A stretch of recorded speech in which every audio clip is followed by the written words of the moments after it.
المسلمین علی جناب مولانا غمخوار حسین مشہدی صاحب قبلہ مبارک پور کی بارگاہ میں کہ وہ رونق افروز منبر ہوں اور اپنے بیان سے مومنین کے قلوب کو منور فرمائے برائے استقبال مولانا و سلامتی امام زمانہ بلند ترین صلوات عنایت فرمائے۔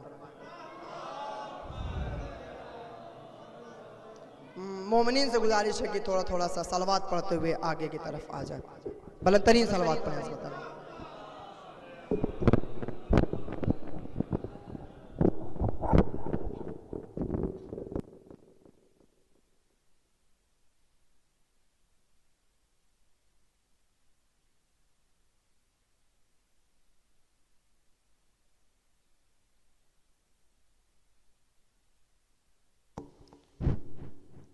رحم اللہ من قرأ الفاتحہ۔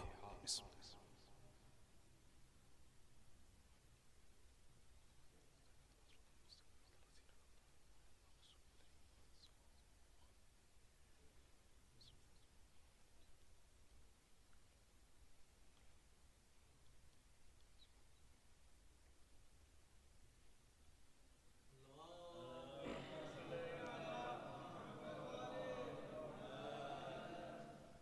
لا حول ولا قوة الا باللہ العلی العظیم۔ اعوذ باللہ من الشیطان اللعین الرجیم۔ بسم اللہ الرحمن الرحیم۔ الحمدللہ الذی ہدانا لہذا وما کننا لنہتدی لولا ان ہدانا اللہ۔ لقد جاءت رسول ربنا بالحق۔ الصلاة والسلام والتحیۃ والاکرام مولانا و مولا الثقلین جد الحسن والحسین ابی القاسم محمد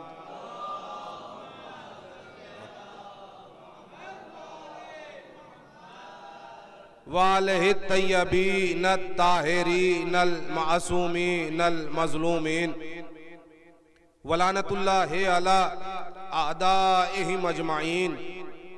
اما بعد فقد قال حق سبحانہ تعالی فی محکم کتابہ مبین وہو اصدق القائلین وقولہ الحق۔ بسم اللہ الرحمن الرحیم۔ یا ایہا الذین آمنوا استعینوا بالصبر والصلاۃ ان اللہ مع الصابرین۔ صلوات پڑھیں محمد و آل محمد پر۔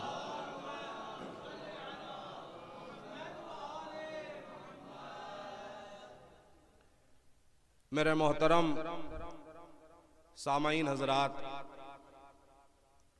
فرش عزا پہ بیٹھے ہوئے علماء ذوی الاحترام، میرے ہمسن اور کمسن برادران، ماتمداران امام مظلوم کربلا و سوگواران امام موسی کاظم، سوگواران اہل بیت اطہار، عزا کا فرش بمناسبت شہادت حضرت امام موسی کاظم الصلاۃ والسلام بچھایا گیا ہے، اور میں دعا بھی کرتا ہوں منبر حسینی سے کہ پروردگار جتنے بھی حاضرین مجلس ہیں اس دنیا سے ان سب عزاداروں کو اس وقت تک نہ اٹھانا جب تک یہ اپنی آنکھوں سے جنت البقیع میں شہزادی کے روضے کی تعمیر نہ دیکھ لیں۔ اور جو اس مجلس کے بانی ہیں ان کے حق میں بھی دعا کرتا ہوں، اور جو اس کے محتمم ہیں مولانا تسخیر زینبی صاحب جنہوں نے اتنا اہتمام کیا ہے، اور اس میں جو انجمنیں شرکت کر رہی ہیں، جو مولا کی بارگاہ میں ہمارے اور آپ کے آخری امام کی بارگاہ میں تعزیت و تسلیت پیش کرنے کے لیے جو یہ اہتمام کیا گیا ہے، پروردگار بانی مجلس کی تمام نیک دلی حاجات کو قبول فرمائے، اور آپ سب کو اور مولانا تسخیر زینبی صاحب کو تمام آفات و بلیات سے محفوظ رکھے۔ بس میں اپنی گفتگو کا آغاز کر رہا ہوں یہیں سے۔ دیکھیے، یہ وہ میرا مظلوم امام ہے ہمارا اور آپ کا، کہ جس کا ذکر بہت مختصر ہوتا ہے، بہت کم ہوتا ہے۔ ولادت مولا کی 128 ہجری میں 7 صفر المظفر کو ہوئی، تو وہ ایام عزا ہوتے ہیں، اس مناسبت سے امام کی جو ولادت کا جشن ہونا چاہیے وہ نہیں ہو پاتا، جو ذکر ہونا چاہیے وہ نہیں ہو پاتا، چونکہ سب امام کی مظلومیت میں سوگوار ہوتے ہیں، امام کے غم میں سوگوار ہوتے ہیں، کربلا والوں کا غم برپا ہو رہا ہوتا ہے۔ اور جب مولا کے شہادت کا موقع آتا ہے، اس دنیا سے جس تاریخ میں مولا گئے ہیں، 25 رجب المرجب کی یہ المناک تاریخ ہے، یہ غمناک تاریخ ہے۔ غالباً 183 ہجری میں مولا اس دنیا سے رخصت ہوئے، مولا کی مظلومانہ شہادت ہوئی ہے۔ آج اسی مناسبت سے ہم عزا کا فرش بچھا کے امام جو زندان میں رہ کے جن کلمات کی تلاوت کیا کرتے تھے، جو ذکر کیا کرتے تھے اور جو تبلیغات دین کیا کرتے تھے، جس طرح سے دین کو منظم کیا امام نے قید خانے میں رہ کر، اسی آیہ کریمہ کی تلاوت کرنے کا شرف حاصل کیا ہے۔ امام فرماتے ہیں، اور قرآن کی سورہ بقرہ کی 153 نمبر کی یہ آیت ہے کہ یا ایھا الذین آمنوا استعینوا بالصبر والصلاۃ ان اللہ مع الصابرین، کہ اے ایمان والوں، دیکھیے مخاطب ہے پروردگار سورہ بقرہ کی 153 نمبر کی آیت میں صاحبان ایمان سے، جو ایمان رکھتے ہیں، یعنی جو کلمہ لا الہ الا اللہ کہتے ہیں، جو کلمہ محمد الرسول اللہ کہتے ہیں، جو علی کی ولایت کا اقرار کرتے ہیں، ان سے اللہ مخاطب ہے۔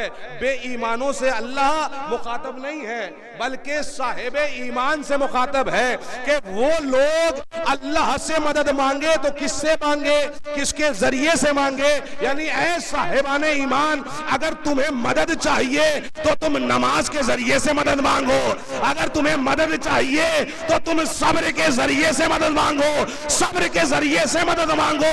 بے شک اللہ صبر کرنے والوں کے ساتھ ہے۔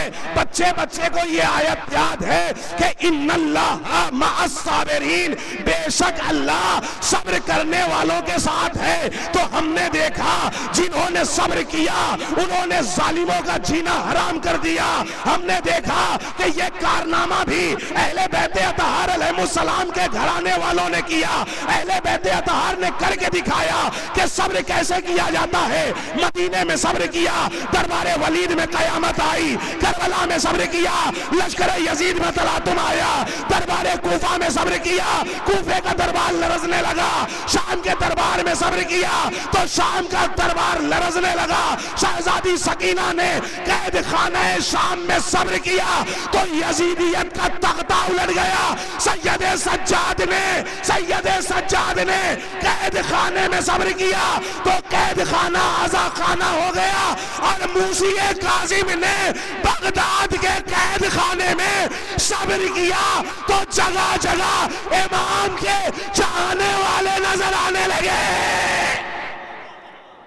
صلوات پڑھے محمد والے محمد پر۔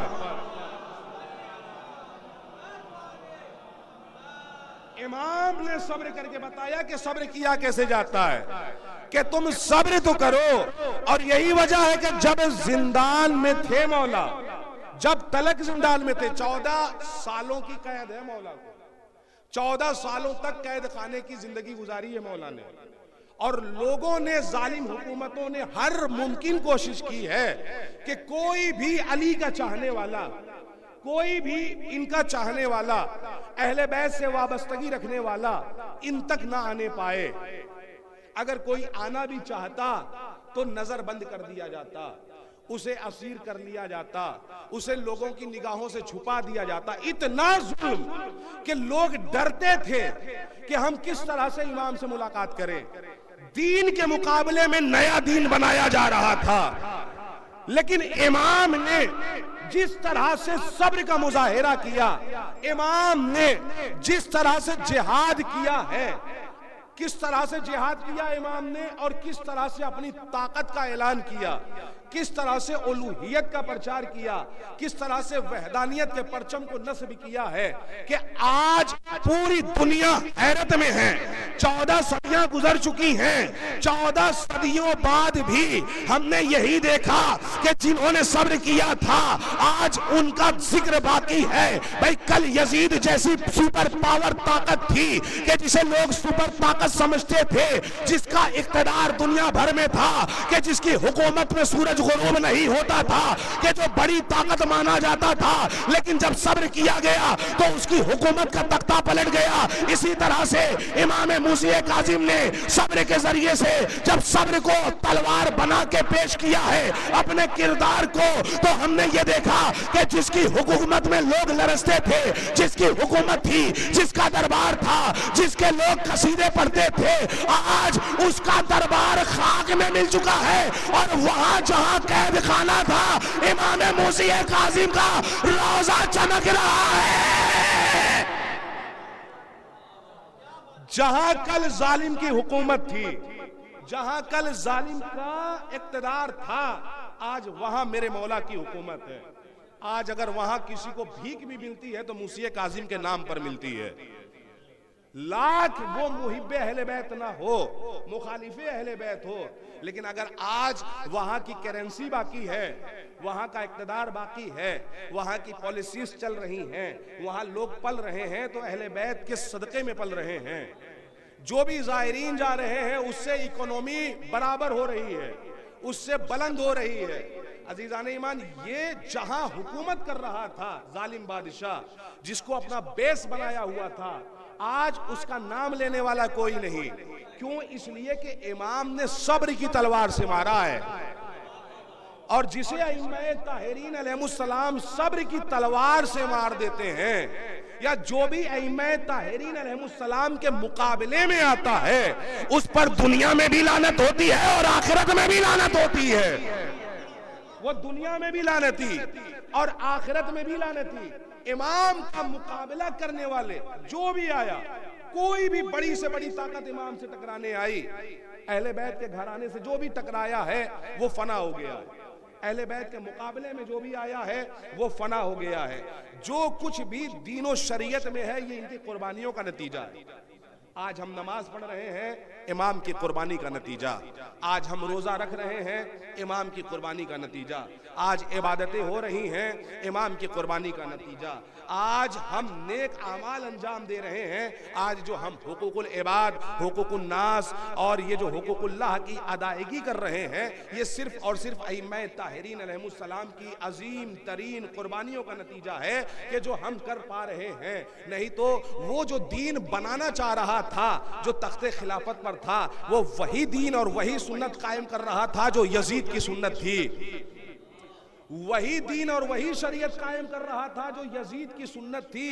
جو اقتدار سنبھالے ہوئے تھا وہ یہ چاہتا تھا کہ ہم اپنی من چاہی شریعت قائم کریں، لیکن ائمہ طاہرین کے ہوتے ہوئے، وارث دین و شریعت کے ہوتے ہوئے ایسا ممکن نہ تھا۔ حجت خدا کے ہوتے ہوئے ایسا ممکن نہ تھا کہ کوئی شریعت محمدی کی طرف آنکھ اٹھا کر دیکھے، کوئی شریعت کو پامال کرنے کی سوچے اور وارث دین رسول خاموش گھر میں بیٹھا رہے۔ ایسا ممکن ہی نہیں ہے کہ دین کے اوپر کوئی انگلی اٹھائے اور وارث دین و شریعت خاموش رہے، نہیں، بلکہ امام کو قید خانے میں رکھا گیا تو امام نے اپنے صبر کے ذریعے سے اور حکمت امامت کے ذریعے سے دین کے نظام کو اس طرح سے منظم کیا کہ ظالم کے دربار میں علی بن یقین جیسا سپاہی بھیج دیا۔ بھائی ظالم کے دربار میں امام کا چاہنے والا ہے کہ جو شریعت محمدی کی حفاظت کر رہا ہے، جو شریعت کو گھر گھر تک پہنچا رہا ہے، بہلول دانا جیسا سپاہی بنایا۔ بھائی ظالم حکومت یہی دیکھ رہی تھی کہ کون ہے کہ جو اب دین محمدی کو سنبھالے گا۔ ہم نے تو وارث دین رسول کو قید کر لیا ہے، ہم نے تو اسیر کر لیا ہے، اب دیکھتے ہیں کہ کون قانون نافذ کرتا ہے، کون مسئلہ بتاتا ہے۔ لہٰذا جھوٹے جھوٹے ملاؤں کو علامہ بنا کے بٹھایا گیا دربار خلافت میں، کہ جو بھی شریعت کا مسئلہ ہو وہ ہم سے آ کے دریافت کیا جائے. اب جو بھی شریعت کا مسئلہ ہم سے دریافت کرے گا وہ انعام سے مالا مال ہوگا, اسے انعام دیا جائے گا, انعام سے نوازا جائے گا. دیکھیے اس طرح سے دین کے ساتھ کھلواڑ کیا جا رہا تھا کہ جب لوگوں کو یہ دعوت دی جائے گی کہ اب تمہارا کوئی امام نہیں ہے, اسے ہم نے نظر بند کر دیا, اب جو ہم چاہیں گے وہی ہوگا, اب جو ہم شریعت چاہیں گے وہی شریعت آگے بڑھے گی. لہذا جھوٹوں کو علامہ بنا کے بٹھایا گیا دربار خلافت میں اور اعلان کیا گیا کہ دیکھو اگر تمہیں کوئی شریعت کا مسئلہ دریافت کرنا ہے تو آپ ہمارے عالموں سے پوچھو.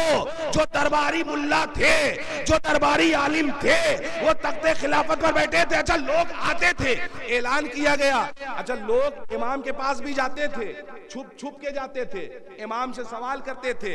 امام کو ایک ایسے قید خانے میں رکھا گیا تھا, امام کے 4 قید خانے بدلے گئے. آخر میں جو سندھی بن شاہک ملاؤن نے اپنے قید خانے میں رکھا تو وہ قید خانہ ایسا تھا کہ جیسے کنواں ہو, ایک ایک گڈھا زمین کے اندر تقریباً 100 فٹ یا 150 فٹ نیچے گہرا کیا گیا, اور اس میں انسان یعنی اتنی تنگی تھی کہ نہ وہ سو سکتا ہے, نہ وہ چین سے بیٹھ سکتا ہے, نہ چین سے کھڑا ہو سکتا ہے. کیوں؟ اس لیے کہ اس میں پانی ڈال دیا گیا تھا کہ جس میں امام کھڑے ہوئے عبادت کرتے تھے. اور ایک روایت کے مطابق یہ ہے کہ اس کی دیواروں پر نیزے لگا دیے گئے تھے کہ امام کوئی حرکت نہ کرنے پائے, یعنی امام ساکت رہیں, ہم جس طرح سے چاہیں امام کھڑے رہیں. لیکن ایسے ماحول میں بھی شریعت محمدی کی حفاظت کر رہے ہیں مسیح کاظم. اب باہر سے لوگ آتے تھے اور آواز دیتے تھے, مولا ہم آپ کے چاہنے والے علی بن یقین, مولا میں بہلول دانا.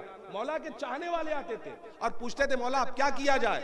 پہلے بہلول دانا نے جنون کو اپنے اوپر حاوی نہیں کیا تھا, بلکہ امام کی جیم کا کمال یہ تھا, امام نے قید خانے سے لفظ جیم لکھ کے دیا تھا جناب بہلول دانا کو. تو اس جیم سے حضرت بہلول دانا نے یہ سمجھا کہ جیم کا مطلب کیا ہو سکتا ہے, جیم سے جنگل بھی ہوگا, جیم سے جنون بھی ہوگا, لہٰذا میں جنون کی کیفیت کو اپنے اوپر حاوی کر لیتا ہوں. اس طرح سے بہلول کی حفاظت کی ہمارے اور آپ کے امام موسیٰ کاظم نے. اب جب جنون کی کیفیت کو حاوی کیا تو لہٰذا دنیا کی نظر میں بہلول دانا دیوانہ کہلائے, اور دیوانوں کے اوپر کوئی بھی حد شریعت کی جاری نہیں کی جا سکتی چونکہ دیوانہ ہے دنیا کی نظر میں. اب عزیزان میں لوگ مسئلہ پوچھنے کے لیے دربار خلافت میں جاتے ہیں کہ ہم دربار خلافت میں جائیں گے ہمیں انعام بھی ملے گا. اعلان کیا گیا کہ جو بھی ہمارے عالموں سے سوال کرے گا اسے انعام دیا جائے گا. کتنا؟ 2 درہم. 2 درہم کا انعام, 1 سوال پر 2 درہم, 2 سوال پر 4 درہم. جو بھی سوال ہو آؤ اور جواب لے جاؤ. اس سے کیا تھا کہ لوگ پیسہ بھی لے رہے تھے, یعنی مال بھی لے رہے تھے, اور شریعت ان کے مطابق لے رہے تھے, یعنی جیسی وہ چاہ رہے تھے شریعت نافذ کرنا چاہ رہے تھے. اب عزیزوں اس طرح سے دین کو پامال کرنے کی کوشش کی جانے لگی. ایک علی کا چاہنے والا, ایک مولا کا چاہنے والا دل ہی دل میں اپنے گھر میں بیٹھا ہوا یہ سوچ رہا ہے کہ میرا ایک مسئلہ ہے اور میں امام سے جواب لینا چاہتا ہوں, لیکن امام تو قید خانے میں ہے, امام قید خانے میں ہے, اور اگر میں وہاں گیا تو مجھے بھی نظر بند کر دیا جائے گا, مجھے بھی اسیر کر لیا جائے گا, میں بہت پریشان ہوں.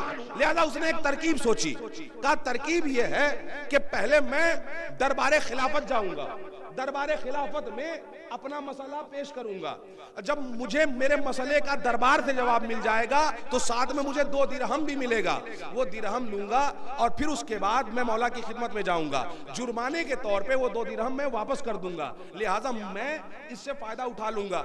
ابھی سوچ کے گھر سے باہر نکلا, یہ سوچ کے گھر سے باہر نکلا, تقریباً 10 قدم آگے چلا, اس کے دل میں نہ جانے کا خیال آیا, واپس پلٹ آیا, اپنے گھر کے دروازے کو بند کر لیا, دروازہ بند کر کے بستر استراحت پر بیٹھا ہی تھا کہ دق الباب ہوا. اب جو دق الباب ہوا, دروازہ کھولا, کیا دیکھتا ہے؟ کوئی اور نہیں, زمانے کا امام ہے.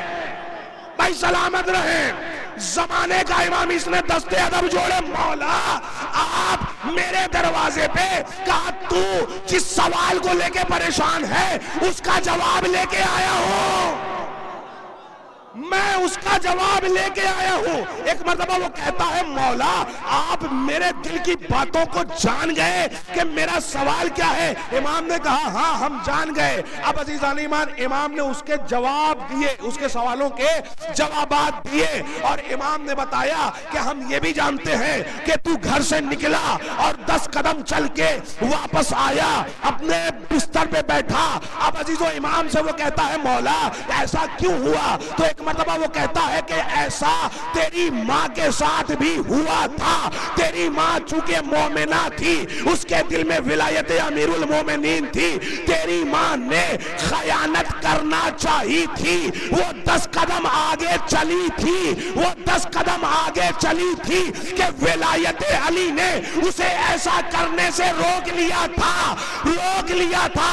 وہ جو 10 قدم آگے چلی تھی, یہ اسی کا نتیجہ تھا کہ تیرے ذہن میں یہ خیال آیا اور تو گھر سے باہر نکلا. لیکن سن, تو اس لیے دربار خلافت نہیں جا سکا کہ تیری ماں کو ولایت علی نے بچایا اور تجھے میری امامت نے.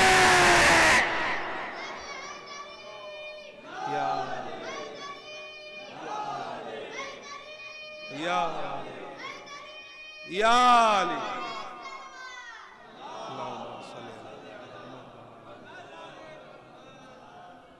امام نے بتایا کہ تجھے ہماری ولایت امامت نے بچا لیا ایسا کرنے سے. امام نے جواب دیا.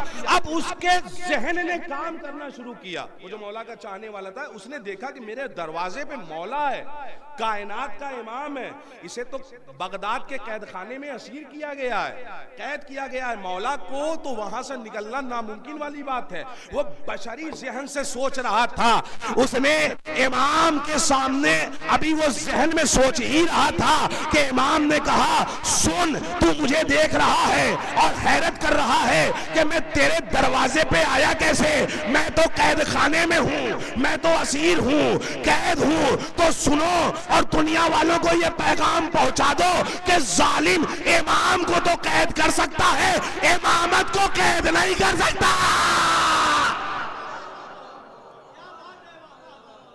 کہ ظالم امام کو تو قید کر سکتا ہے, امامت کو قید نہیں کر سکتا. یہ ہماری امامت ہے, اور میں اللہ کا ظاہر بھی ہوں اور اللہ کا باطن بھی ہوں. اللہ نے مجھے ظاہر بھی بنایا ہے, مجھے باطن بھی بنایا ہے. ہم اسی طرح سے اپنے چاہنے والوں کی مشکل کشائی کرتے ہیں, اسی طرح سے ہم علی کے چاہنے والوں کی, اہل بیت کے چاہنے والوں کی مشکل کشائی کرتے ہیں. عزیزان ایمان, مولا نے اس طرح سے دین کی حفاظت کی, شریعت کی حفاظت کی, اور بہلول دانا کو ہدایت دی کہ دیکھو اسی طرح سے جنون کو اپنے اوپر حاوی کر لو اور دین اسلام کی تبلیغ کرتے رہو. لہٰذا حضرت بہلول دانا جگہ جگہ جاتے ہیں, دین کی تبلیغ بھی کرتے ہیں, اور دربار کے حاکم کی اصلاح بھی کرتے ہیں, اس کے منہ پر تبرہ بھی کرتے ہیں, اس کے منہ پر تولا بھی کرتے ہیں.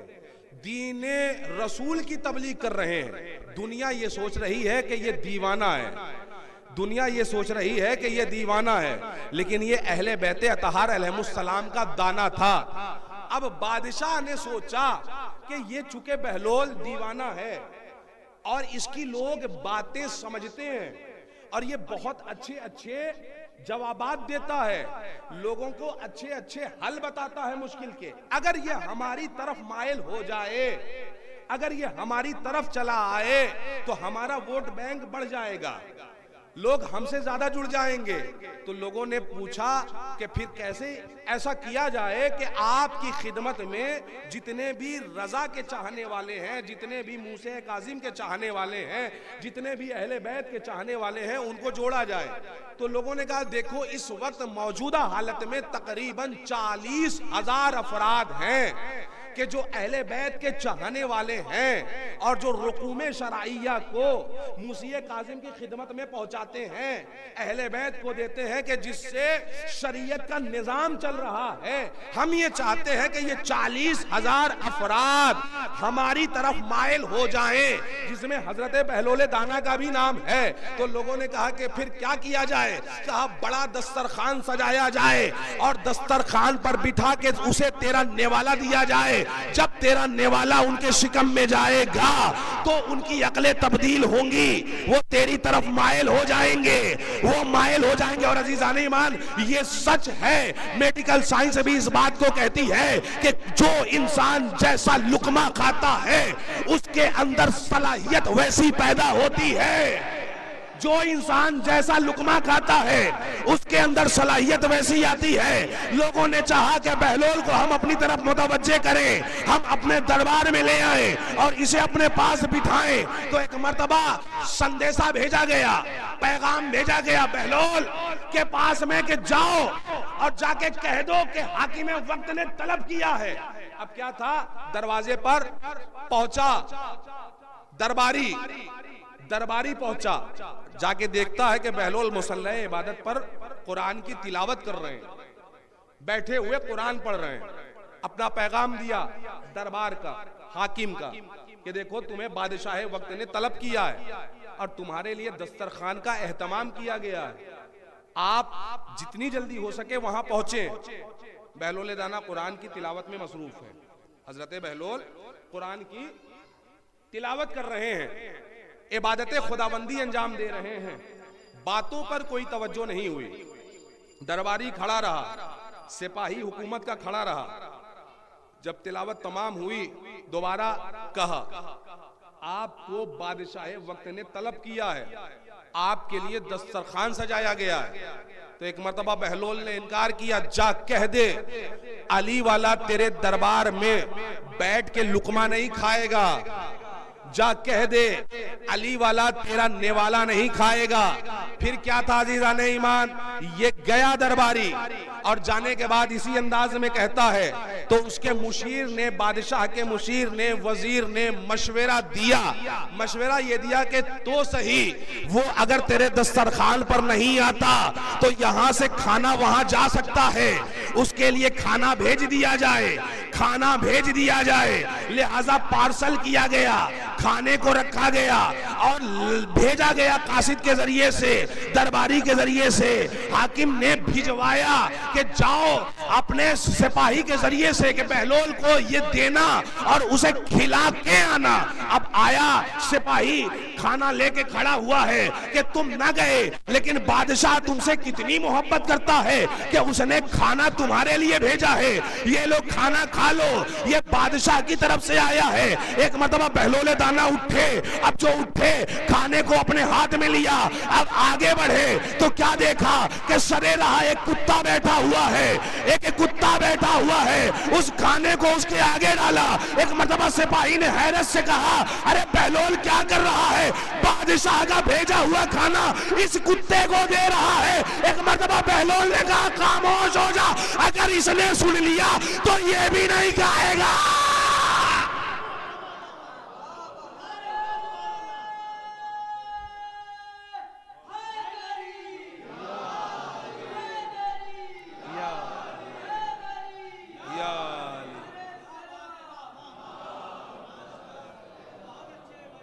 اگر اس نے سن لیا تو پھر یہ بھی نہیں کھائے گا۔ عزیزان ایمان اس طرح سے اپنی حفاظت کی حضرت بہلول دانا نے، اور شریعت محمدی میں اہل بیت کے چاہنے والوں کا معیار کیا ہے، در اہل بیت اطہار علیہ السلام سے مسلسل ہونے والے کا مقام و مرتبہ کیا ہے، یہ بہلول نے بتایا۔ اور ہارون نے اس بات کو مانا دیکھا، کیوں؟ اس لیے کہ جب سفر کے لیے سیر کرنے کے لیے گھر سے باہر نکلا اور زبیدہ بھی ساتھ میں ہیں تو کیا دیکھا کہ ساحل کے کنارے بیٹھے ہوئے حضرت بہلول دانا مٹی کا گھر بنا رہے ہیں، گھروندے بنا رہے ہیں کہ ایک مرتبہ سواری روکی گئی۔ جب سواری رکی تو زبیدہ اتری اور قریب آئی، کہا بہلول کیا کر رہے ہو؟ کہا جنت میں گھر بنا رہا ہوں، کہا جنت میں گھر بنا رہا ہوں۔ کہا جنت میں گھر بنا رہے ہو؟ کہا ہاں جنت میں گھر بنا. کہا بیچو گے؟ کہا ہاں بیچیں گے. کہا کتنے میں؟ کہا 2 درہم میں. حضرت زبیدہ نے کہا ٹھیک ہے یہ لو 2 درہم اور مجھے جنت میں گھر دے دو. کہا کوئی چیز تو لاؤ کہ جس پر یہ گھر میں اٹھا کے رکھ سکوں. اس نے اپنا دامن پھیلایا, بہلول نے مٹی اٹھائی اور دامن پہ ڈال دی. اب ادھر جو بادشاہ تھا اس نے دیکھا, کہا دیوانوں کے ساتھ تم بھی یہ کیسی حرکتیں کرنے لگی کہ تمہارے دامن میں اس نے مٹی ڈال دی اور تمہیں یہ جنت کا مکان نظر آ رہا ہے, جنت کا محل نظر آ رہا ہے. عزیزوں اس نے دیوانہ سمجھا تھا محمد کے چاہنے والوں کو. جب وہ گھر پہنچا تو گھر پہنچنے کے بعد بستر استراحت پر خواب کے عالم میں کیا دیکھتا ہے کہ جنت کا نظارہ ہے کہ جہاں جنت کے تمام تر مکانات ہیں, جنت میں جانے والوں کے اور سب کے نام لکھے ہوئے ہیں. وہیں دیکھتا ہے کہ میری بیگم کا بھی نام ہے, زبیدہ کا محل ہے, یہ زبیدہ کا محل ہے, اس پہ تختی لگی ہوئی ہے کہ یہ زبیدہ کے نام کی تختی ہے. اب چاہتا ہے یہ تو میری بیگم نے خریدا ہوا مکان, میری بیگم کا محل ہے جنت کے اندر, اس کے اندر جاتا ہوں اور سیر کر کے آتا ہوں. ابھی جانے کا ارادہ ہی کیا تھا کہ فرشتوں نے اسے اٹھا کے ایسا پھینکا کہ بستر پر سویا ہوا تھا, چوک کے اٹھا, دائیں دیکھتا ہے بائیں دیکھتا ہے, کوئی محل نہیں ہے بلکہ اپنے مکان کے اندر بستر استراحت پر ہے. یہ سمجھ گیا کہ بہلول نے جو جنت دی تھی وہ جھوٹی جنت نہیں دی تھی بلکہ سچی جنت دی تھی. اگلے دن شام میں بہلول سے ملاقات کی. کہا بہلول کیا کر رہے ہو؟ کہا جنت بنا رہا ہوں, جنت میں محل بنا رہا ہوں. کہا بیچو گے؟ کہا بیچوں گا. کہا کتنے میں بیچو گے؟ کہا تیری پوری سلطنت, کل تو 2 درہم میں دیا تھا, آج پوری سلطنت کیوں؟ بہلول نے کہا کل زبیدہ نے جنت دیکھی نہیں تھی, 2 درہم کی تھی, تو جنت دیکھ کے آیا ہے.